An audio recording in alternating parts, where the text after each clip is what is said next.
बात दिल्ली की ही करेंगे क्योंकि दिल्ली की हवा बहुत खराब श्रेणी में है और दिल्ली का जो औसत एयर क्वालिटी इंडेक्स है वो 327 दर्ज किया गया है। आईटीओ का AQI 353 दर्ज किया गया है और इसी के साथ साथ आनंद विहार का एयर क्वालिटी इंडेक्स 403 है। नोएडा का AQI 336 दर्ज किया गया है। तो दिल्ली में धुंध, अलग अलग इलाकों का AQI हम आपको बता रहे हैं। और आप देखिए आईटीयू में 353, अशोक विहार में 350, बुराड़ी क्रॉसिंग पर 348, बबाना में 346, मथुरा रोड पर 345। तो ये तमाम जो एयर क्वालिटी इंडेक्स दर्ज किए गए वो बता रहे हैं कि जो दिल्ली की हवा है वो बहुत खराब है, यानी सांसों पर आफत मंडरा रहा है। अक्षय हमारे सहयोगी इस खबर पर अधिक अपडेट के साथ जुड़ चुके हैं। अक्षय, दिल्ली की हवा बेहद खराब है, जाहिर तौर पर लोगों की मुश्किलें बढ़ रही है और तमाम इलाके जिसका AQI दर्ज किया गया जो हम दिखा रहे वो 350 से क्रॉस कर चुका है।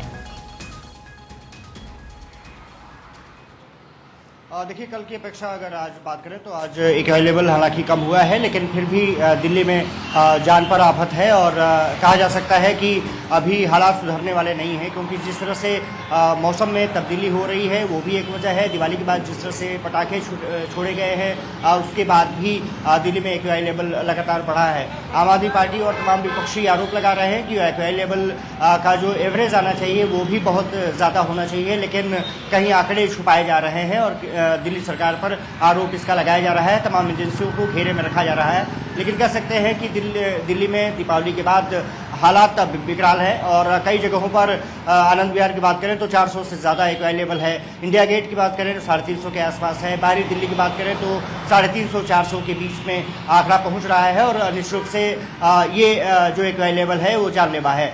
खास करके बुजुर्गों के लिए और बच्चों के लिए तमाम एहतियात जारी किए गए हैं। जो अस्पताल है उनको भी अलर्ट मोड पर रखा गया है ताकि किसी को अगर कोई सांस लेने में दिक्कत हो तो उसको भी अस्पताल में दाखिल करा करके उसका इलाज किया जा सके। कह सकते हैं कि जिस तरह से मौसम में तब्दीली हो रही है, ठंड का मौसम अब धीरे धीरे सामने आ रहा है। ये माना जा रहा है कि प्रेसिपिटेशन अगर तेज होगी तो फिर वो धूल की कड़े हैं जो हवा में फैली हुई हैं वो ज़मीन पर आ जाएंगी, लेकिन अभी क्योंकि शीतलहर नहीं है तो इसके कारण हवा में कण हैं और वो कण निश्चित रूप से लोगों के लिए जानलेवा साबित हो रहे हैं। अक्षय, लेकिन अब ये बताइए कि इस पॉल्यूशन से निपटने के लिए दिल्ली सरकार किस तरह से काम कर रही है, प्रशासन किस तरह से लोगों को राहत पहुंचाने के लिए ग्राउंड पर इस वक्त काम कर रहा है? देखिए, दिल्ली सरकार ने प्लान किया है कि अभी ग्रेप 2 लगाया गया है, लेकिन ये माना जा रहा है कि जल्दी ही ग्रेप 3 का यहाँ पर भी इंडक्शंस हो जाएगा। और कारण सिर्फ इतना ही है कि दिवाली के बाद जिस तरह से हवा में जहर घुली है वो कहीं ना कहीं लोगों को परेशान कर रही है।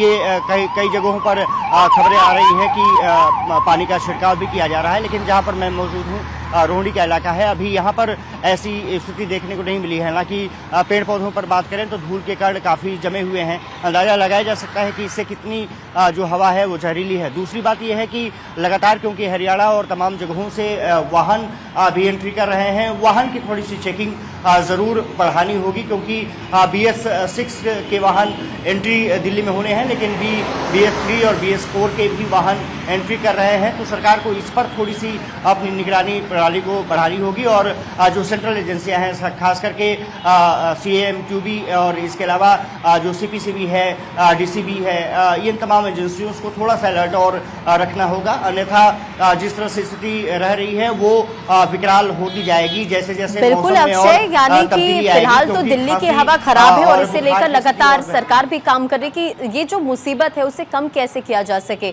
लेकिन आज सुबह सवेरे भी हम एक ब्रेकिंग न्यूज दे रहे थे कि पंजाब में पराली जलाने के जो केसेस हैं वो सबसे ज्यादा दर्ज किए गए, करीब 384, और तरन तारण और अमृतसर में सबसे ज्यादा दर्ज किए गए। और एक पराली भी एक बहुत बड़ा मुद्दा रहा है पॉल्यूशन को लेकर। अक्षय, और देखिए, दिल्ली में कहा जाता है कि दिल्ली के पास न अपना पानी है न अपनी हवा है। वो पड़ोसी राज्यों पर सब कुछ निर्भर करता है पानी के लिए। हरियाणा और तमाम पंजाब से पानी आते हैं, दिल्ली को पानी मिलता है यमुना के सहारे।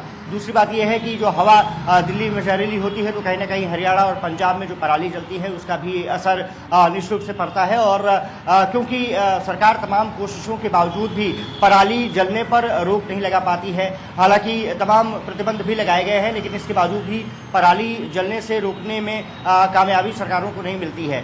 यही आम आदमी पार्टी की सरकार है जो दिल्ली में लगातार कहती थी कि पंजाब में दूसरी की सरकार है और उसके कारण पराली जलाई जा रही है, जबकि अब पराली पंजाब में आम आदमी पार्टी की सरकार है फिर भी जल रही है। तो इसके लिए सबसे बड़ी बात यह होती है कि एक तो निगरानी प्रणाली को सरकार बढ़ाए, दूसरी बात यह है कि प्रतिबंध को और कड़ा किया जाए और किसानों को जागरूक किया जाए कि पराली जलाने से सिर्फ प्रदूषण फैल सकता है, उनकी जो जमीन उपजाऊ होने वाली है वो ऐसा होता नहीं है, उसके लिए तमाम और संसाधन करने पड़ते हैं। और आपने जिक्र किया कि अमृतसर और तारण जैसे है जिसमें ज़्यादा पराली जलाई जा रही है, महत्वपूर्ण मुद्दा वो निश्चित रूप से हमेशा से रहा है। ठीक है, बहुत बहुत शुक्रिया अक्षय, तमाम जानकारियों के लिए नजर बनाए।